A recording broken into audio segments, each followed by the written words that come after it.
everybody, welcome back to the Evermore YouTube channel. It's Chris back with another Rumour Has It video. We're talking about players linked to the football club in this transfer window. Things are definitely heating up at the moment. We've signed Sandro Tonali. It looks like we may sign Harvey Barnes. There's some breaking news with that as well, in terms of Newcastle and Leicester maybe getting closer to a deal. But there's also news about us being linked to defenders, which I think we do need. That's quite a key position, to be honest with you. Certainly left back and a right-footed centre-half, which leads me nicely into this video I'm about to do in a second for you. But just before we do, a little reminder, if you're new to the channel, you just checked us out for the first time, good to see you. Please smash that button. Come and subscribe. Hang around a bit longer. Why don't you? Loads of great Newcastle United content here. We're over 4,100 subscribers now, so loads of room for you guys. Smash that button. You'll see loads of transfer banter like this, a live show every Monday, and the odd rant here and there as well about football. So it's well worth having a go and sticking around on the Evermore YouTube channel. So who am I talking about this time? Well, there's a player we've been linked to. It's kind of come out of left field a little bit.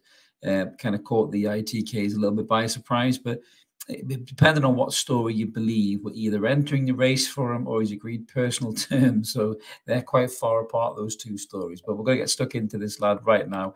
And it's this lad here that is Axel Disasi, who plays for Monaco, who's a centre-half, 25 years old. Little just summary as to what he is as a player. He's big. He's very, very quick. Great positional sense, real good interceptions in terms of a centre-half. Can beat a man as well, can get forward. He can actually play right back as well. He played 3 times as right back last season for Monaco, but generally most of his games were centre-half, 46 appearances. You can see there 5 goals, 47 appearances, 5 goals and 4 assists. So he is a bit of an attacking centre-half in that regard in terms of a goal threat, a lot more than probably what we have right now in the team. We've got him compared next to Shaw there to see obviously how he compares. I mean, the big thing when you're talking about a right-sided centre-half and the goal really for signing a right-footed centre-half is you're looking for a long-term replacement really for Fabian Shaw, who isn't getting any younger. He was mint last season. Him and Botman were amazing at the back, you know, the best defence in the Premier League. Shaw was great on the ball, silky, great touch, composure, brilliant passer of the ball. I just wish he was 26 or 25, you know, because then we wouldn't even be having this conversation, but he's not, he's 31. So you got to look at the long-term cover and a long-term partner for Botman, and maybe Disasi could be that player. But 34 million quid apparently is a reported fee that would take to get him out of Monaco.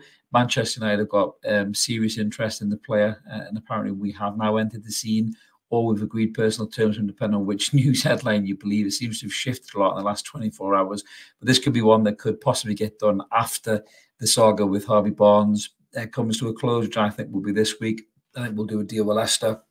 I think that'll get done, and then we'll move on to defensive targets, and maybe Disasi is one of them. But let's have a look at his stats close up and personal, and just see kind of where he sits. He's been capped 4 times by France as well, in case you're wondering. So he is a French international as well, and we all know French defenders are pretty decent. So let's have a little look. So as I said there, the big thing's the age: 25 versus Fabi's 31, 47 appearances versus 41. So consistency there in terms of his fitness. 46 of those were 90-minute played. 5 goals, 4 assists, as I said. So, you know, decent for a centre-half. Tackles, he's a little bit down in terms of what Fabian Shaw would do in a game. So he's only making 0.77 tackles per 90 versus Fabian's 1.32. But interceptions, he's higher. So he's 1.81 versus Fabian Shaw's 1.46. So Disasi's a kind of defender that doesn't, you know, slide into tackles or slide into block a shot or anything like that. He seems to be a centre-half that intercepts, the kind of watches the play, steps out in front of the ball, nicks it off an attacker as it's just about to come to him, as opposed to a proper old-fashioned tackle. So it doesn't mean he's a bad centre-half. It just means he's a different centre-half to what Fabian Shaw would be, or Dan Burn or something like that, for example. Blocks 1.30 a game. So again, that goes back to kind of what we're talking about. Shaw's only 0.95. So you can see that's how his game goes. You know, he intercepts or he gets in front of a shot and he blocks it. Clearances 2.85 versus Fabi's 3.90. Aerials 2.54 for Disasi versus Shaw's 3.14. So still decent stats, decent in the air, just not as good as Fabian Shaw is. The true tackles are quite close, 42% versus 51. Passes per game, you can see Disasi's doing 54, so he's passing more than Shaw is. He's got an 83 pass completion rate, which is really good for centre-half. So when he gets the ball, he uses it very well. His progressive passing's up there as well. It's 5.80, a bit higher than Fabian Shaw's there. And in terms of the fouls, He gives away slightly more fouls than Fabian Schär, but he does recover a lot more than Fabian Schär does in the game. So that's kind of the per 90-minute stats. But looking at the red, amber, greens in terms of breaking it down as a player, now you might be quite concerned when you see at the top, tackles 4th percentile, tackles 1/8 percentile. But just remember what I said. That's not really Disasi's game. He's not a proper old-fashioned centre-half. He's more of a modern-day centre-half in terms of positional sense, interceptions, blocks, those kind of things. As you can see there, the interceptions are up in the 86th percentile. The blocks are the 61 percentile. So he's not clearances. He's not a kind of a, throw himself in front of a shot like a John Terry-esque type or a Tony Adams-esque type centre-half. He's not that kind of centre-half. So it doesn't mean he's a bad centre-half. It just means he doesn't do as much of that as the other centre-halves in the top 5 leagues in his position. His passes there on a 54th percentile. Pass completions at 40 percentile. So that is a little bit down in terms of a ball playing centre half, because that's what Fabian Schär really brings as well. He's a bit of a hybrid of both. He's got the old fashioned kind of, do or die defensive mentality. He's also got a little bit of silk as well. So that's what makes Fabian Schär a really good player. Long pass completion, 72 percentile for Disasi. Progressive passes, as you can see there, he's right over the 96 percentile. So he's the kind of defender that can start attacks, and I think that is quite a good thing to have in your arsenal. Very different than Fabian Schär, so it could be a good signing at 34 million quid. It's around about kind of what we paid for Sven Botman. Obviously, Sven Botman is Rolls Royce, to be fair, and he can do it all, but like Fabian Schär. Lacks goals, really. I think Botman might get goals, hopefully, this coming season. Now he's felt out the league a little bit more. He came close a few times last season, and hopefully he can add that to his game. But Disasi could be an interesting addition to the squad for a goal threat as well, because only really Jamal Lascelles, I think, at the back off is a real goal threat at the moment in terms of the centre-halves next to Fabian Schär.